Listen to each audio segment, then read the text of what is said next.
Dungeon Messi. Dungeon Messi.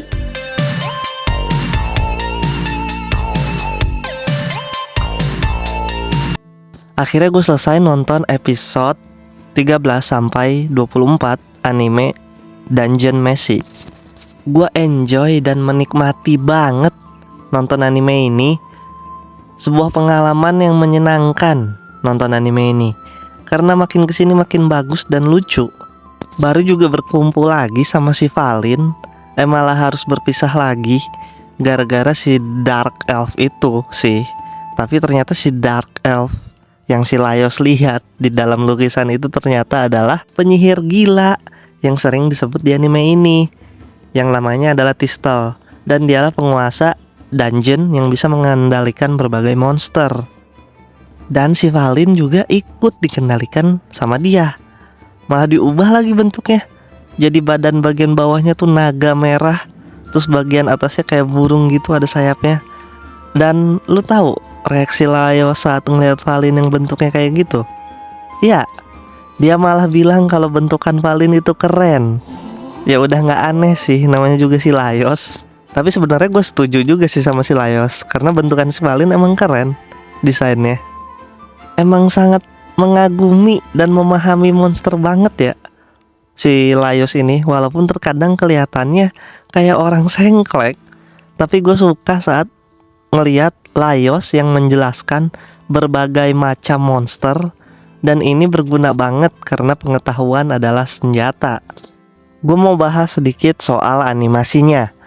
Makin bagus sih animasinya. Dan menurut gue yang paling bagus tuh adalah pas ngelawan Griffin. Di situ pergerakannya fluid dan dinamis. Dan seperti biasa animasi saat masak-masaknya tuh masih bagus. Saking bagusnya, telur rebus aja jadi kelihatan enak banget di anime ini.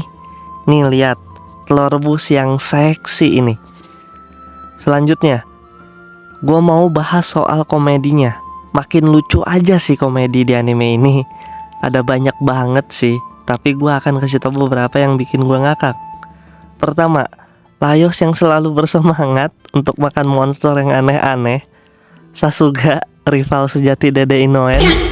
Terus yang pas si Marsil kena gigitannya Cockatrice, gue kira si Laios tahu caranya agar si Marsil gak berubah jadi batu gitu. Dia kan udah ngejelasin suruh duduk, suruh ini.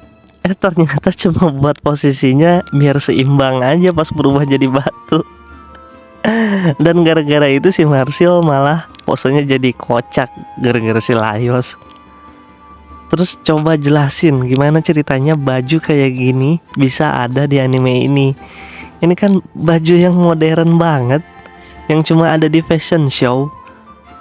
Terus episode yang partinya Laios kena jamur changeling, si Marsil kan berubah tuh jadi Halffoot. Sumpah dah, si Marsil imut banget pas jadi Halffoot. Coba lihat nih, makhluk kecil yang imut ini. Imut parah. Pengen gue karungin jadinya si Marsil. Sensi yang berubah jadi elf itu aneh banget, asli aneh banget. Sensi yang gagah gitu berubah jadi otome kayak gitu, kocak banget sih.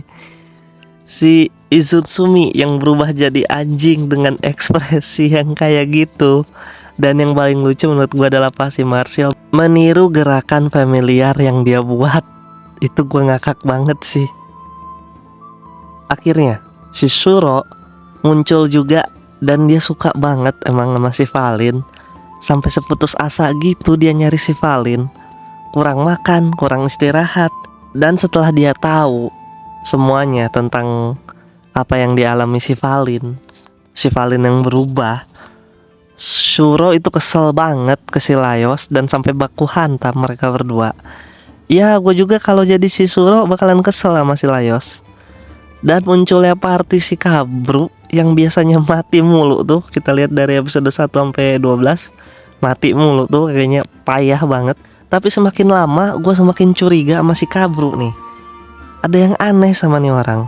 Biarpun dia lemah tapi dia pinter untuk nilai orang gitu. Dan dia juga jago menangin hati orang gitu. Bahaya nih orang. Si Izutsumi bisa-bisanya dia ngebuang makanan yang dimasak si Senshi di depan matanya pula.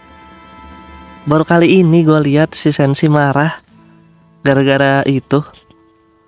Ngomongin tentang Senshi, masa lalunya si Senshi ternyata setragis itu.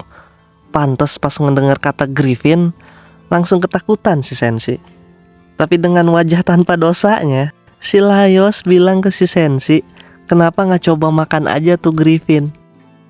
Emang gak ada yang bisa mengalahkan Laios kalau soal ketidakpekaan Sasuga Lord Laios. Ya tapi kalau gak ada si Laios, mungkin si Senshi gak akan pernah tahu daging apa yang dimakan waktu itu. Yang paling menarik dari Dungeon Meshi menurut gua adalah monster-monsternya yang unik dan kreatif banget sih. Misalnya aja Baromets, tanaman monster yang isi buahnya itu kambing. Itu kan aneh banget, tapi kreatif. Siapa juga yang kepikiran bikin tanaman yang buahnya kambing. Munculnya elf barat yang disebut Kanaria. Misi mereka adalah menyelidiki dan menekan dungeon. Dan kayaknya mereka ini kuat-kuat.